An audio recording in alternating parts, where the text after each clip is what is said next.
जय श्री कृष्णा बच्चों। आज मैं एक कहानी ईमानदारी के ऊपर लेकर आई हूँ। ईमानदार व्यक्ति मीनिंग ऑनेस्ट मैन। इस कहानी से आपको ये पता चलेगा कि अगर हम ईमानदार हैं तो हम अपने आप की प्रगति, अपने आप को कहाँ से कहाँ तक लेकर जा सकते हैं। चलो कहानी शुरू करते हैं। राजा ने एक दिन अपने मंत्री से कहा, मुझे अपने लिए एक आदमी की ज़रूरत है। कोई तुम्हारी निगाह में हो तो लाना, पर इतना ध्यान रखना कि आदमी अच्छा हो।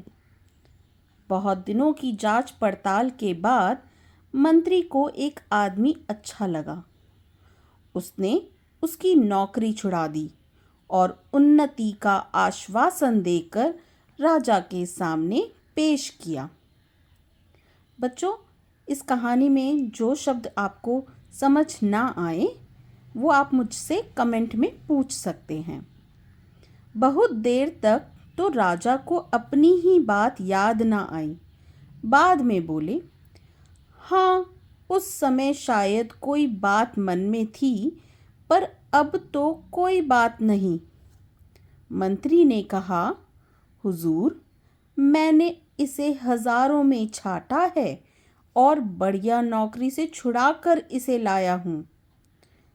राजा ने ज़रा सोचकर कहा, हमारे पास तो इस समय कोई काम नहीं, पर तुम बहुत कह रहे हो तो हम इसे अपनी निजी कार्यालय में चपरासी रख सकते हैं। वेतन 15 रुपए मिलेगा। मंत्री को बुरा लगा, पर उस युवक ने कहा, मेरे लिए सबसे बड़ा वेतन यह है कि मुझे अपने राजा की सेवा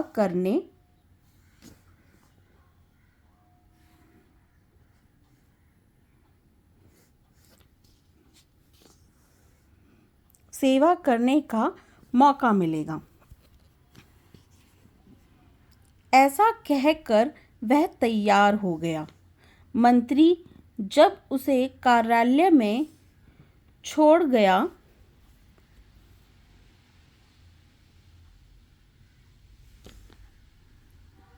तो वहाँ धूल ही धूल थी, क्योंकि राजा वहाँ ना कभी जाते थे और ना कभी वहाँ काम होता था। मंत्री दुखी हुआ, पर युवक खुश था। उसने अच्छा स्थान दिलाने के लिए मंत्री के प्रति कृतज्ञता भी प्रकट की।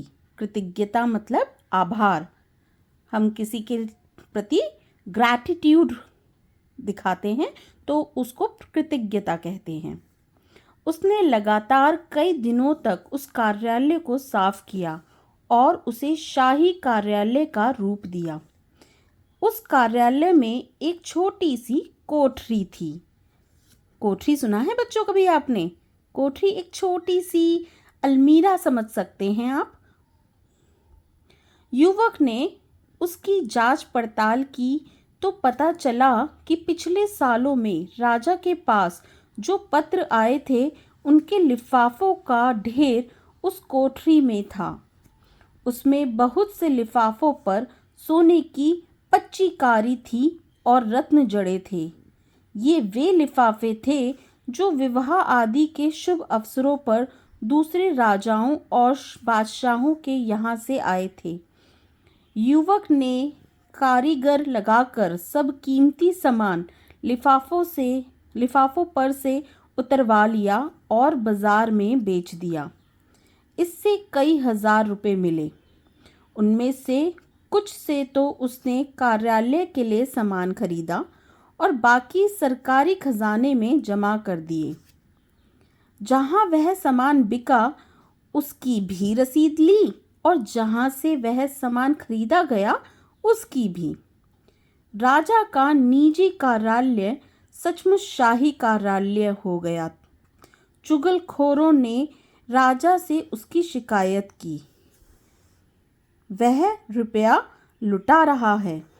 एक दिन राजा गुस्से से भरे कार्यालय गए। साफ सुथरा कार्यालय देखकर वह दंग रह गए।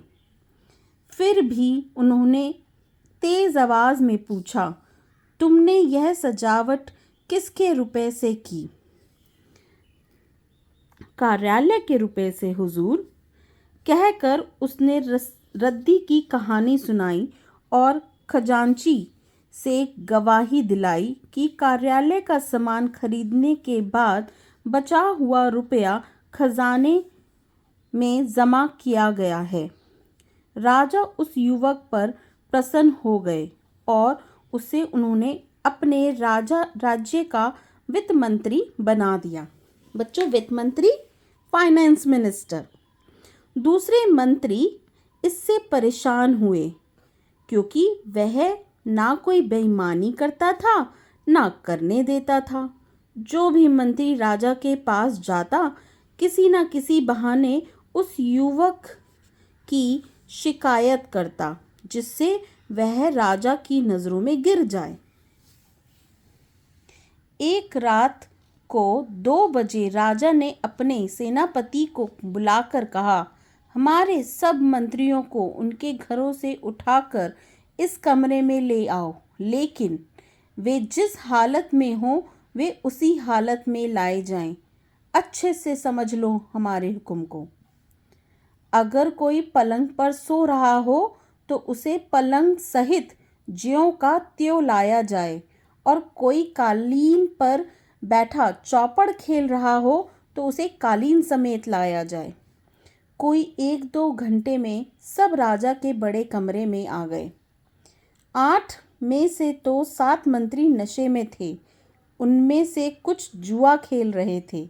वित्त मंत्री एक चौकी पर बैठे दिए की रोशनी में कोई कागज देख रहे थे। सब मंत्री बहुत लज्जित हुए। तब राजा ने वित्त मंत्री से पूछा, जनाब, रात के 2 बजे किस कागज में उलझे हुए थे? उसने उत्तर दिया, हुजूर, दूर के इलाके से इस साल का जो राजकर मीन्स टैक्स आया है, उसमें पिछले साल से 1 पैसा कम है। तो बार बार देख रहा था कि जोड़ में भूल है या सचमुच पैसा कम है। राजा ने अपनी जेब से 1 पैसा देकर कहा, लो, अब हिसाब ठीक कर दो और जाओ आराम करो। वित्त मंत्री ने नम्रता के साथ पैसा वापस करते हुए कहा, हुजूर, पैसा तो मैं भी डाल सकता था, पर यदि पैसा कम है और उसके लिए पूछताछ ना हुई तो इससे अफसरों में ढील और बेईमानी पैदा होगी। राजा बहुत खुश हुए और उन्होंने उस युवक को अपना प्रधानमंत्री बना दिया। देखा बच्चों, ईमानदारी से वो युवक पहले फाइनेंस मिनिस्टर बना और राज्य का प्राइम मिनिस्टर बन गया। तो आप भी ईमानदार रहें हर काम के प्रति, तो आप भी ज़रूर अपनी लाइफ में कुछ ना कुछ बन ही जाएंगे। अच्छा बच्चों, बाय बाय।